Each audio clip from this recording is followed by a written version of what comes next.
Welcome in. Big question here on Morning Kick Around.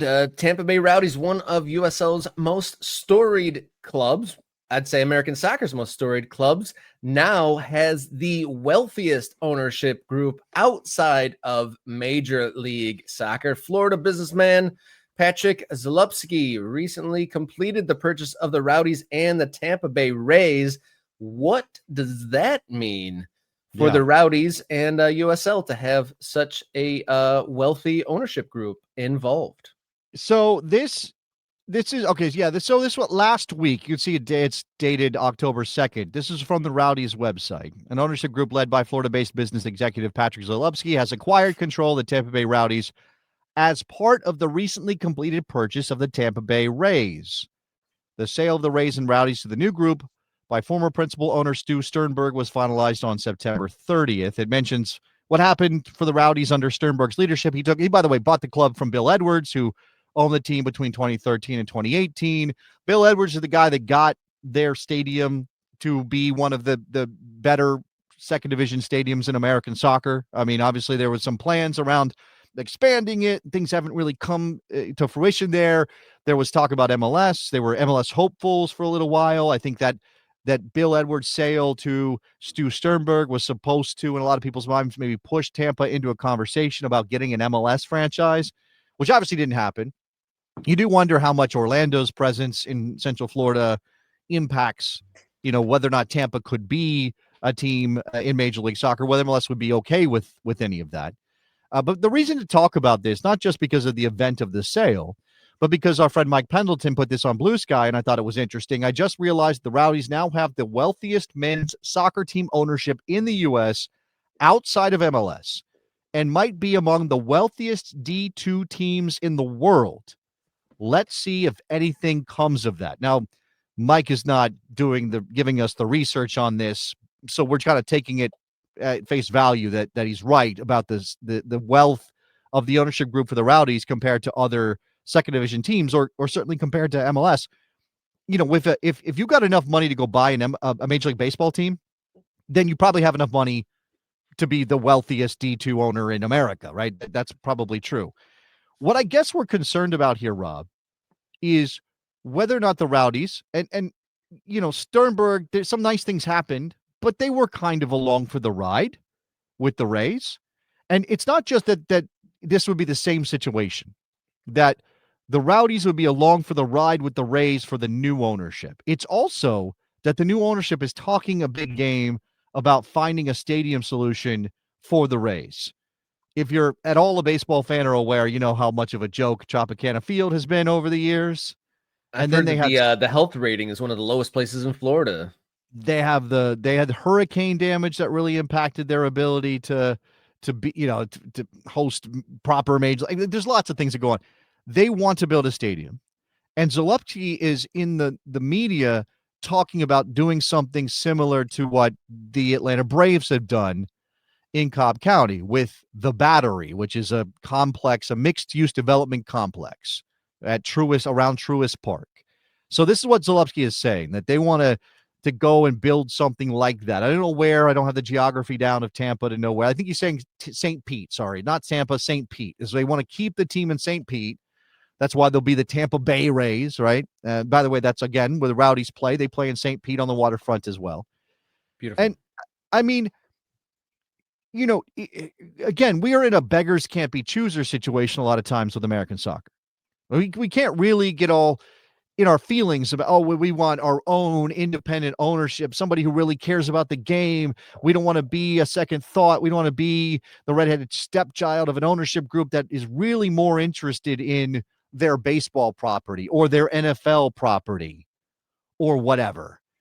We can't really, because we're still working on this thing. And if we don't have Zalupski buying the Rowdies as part of the Rays package, what happens to the Rowdies? Do they end up in hands that aren't as in pockets that aren't as deep, rather? And then that means that the team could suffer. But at the same time, you do wonder if there will be any significant investment. There's a thread that goes with Mike Pendleton's post about that statement about the wealth of the Rowdies ownership, in which he and another Rowdies fan basically go, nothing's going to happen with this. Not going to mean anything for us. It's just going to be the same as it's always been. Is that bad necessarily, Rob? Or like, should Rowdies fans get to be more demanding? Is a good question. That is a good question, because just because someone has a lot of money doesn't mean they're necessarily going to spend it on your toys. So I think it's got to be a wait and see sort of a thing for them. Obviously, they were already one of the more successful and well-resourced teams in the division they already played in. And so I'm sure they already had some expectations and questions of the ownership group there. I'm sure you could test the boundaries and, push on the new guys in town for the things that you want.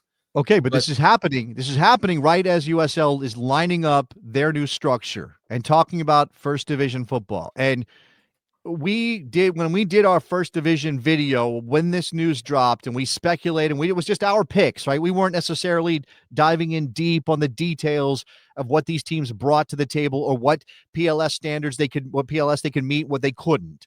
But Al Lang Stadium seats 7,227 fans, Rob. That's not 15,000. It's not big enough on its own to meet the PLS. They would have to get a waiver for Tampa if Tampa was going to be a first division team. And I guarantee you that those Rowdy fans, and especially when you consider the legacy of the club, not just the NSL version, but the modern Rowdies, would say we're a first division team. If USL is doing first division, the Tampa Bay Rowdies should be in the first division.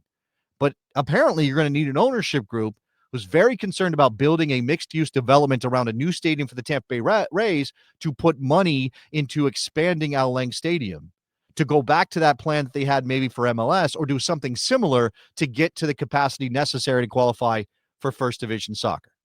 That might be a big ask. You're asking me, can Rowdies fans ask for more? Asking anyone to build two stadiums consecutively at the same time is a huge ask, no matter how deep the pockets are. I mean, St. Petersburg and Tampa Bay, obviously on the water, and I'm sure things are packed tight as far as real estate there. So I think that might be a big ask. And when I was thinking about this a little bit as we're talking, do you think this also is an indication of a change in opinion? It could just be lumped in with the Rays sale to a degree, but we're talking about Bell Tower and the private equity that's going into the USL League level. And I, put my thought out there that maybe this is a turning of the tide of these large money, private equity and huge, investment class sort of moneyed organizations.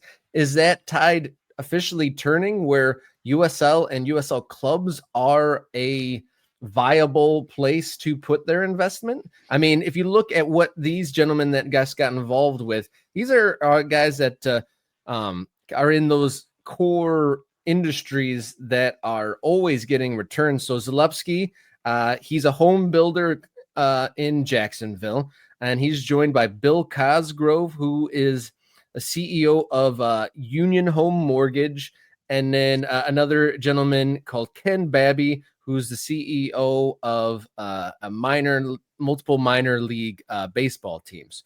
And so especially the front two guys that I mentioned, home builder and a mortgage company, and mixed in that with the USL investment, the league level from private equity firms, he seems like a different color collar on these investors than USL has typically had in years past.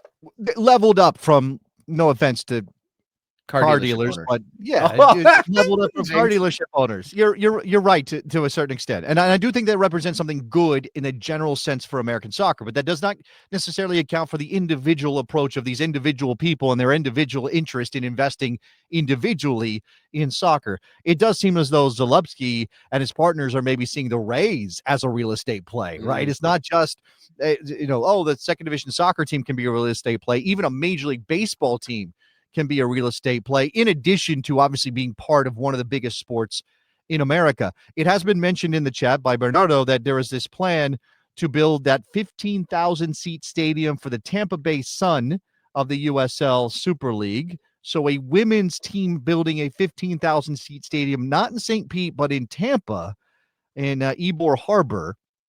Those plans came out in June. You and I talked about them and showed the renderings.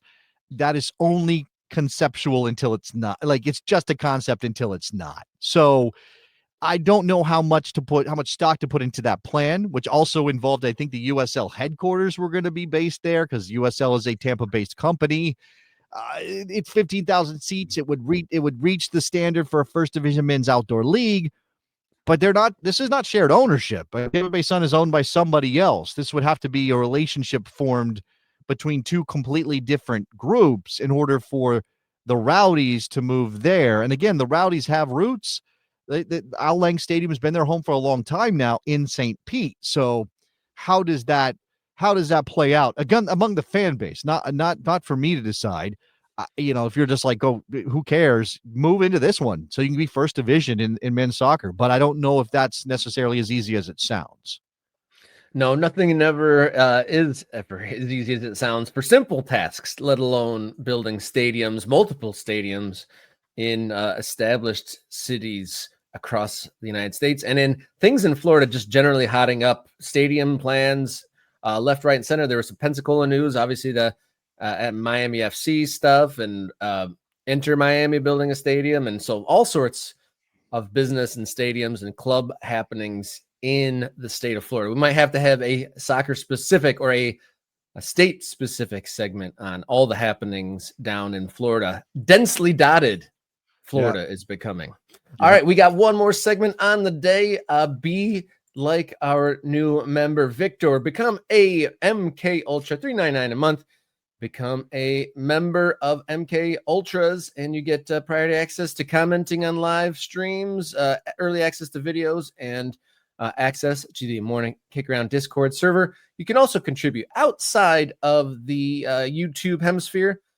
Ko-fi.com/morningkickaround.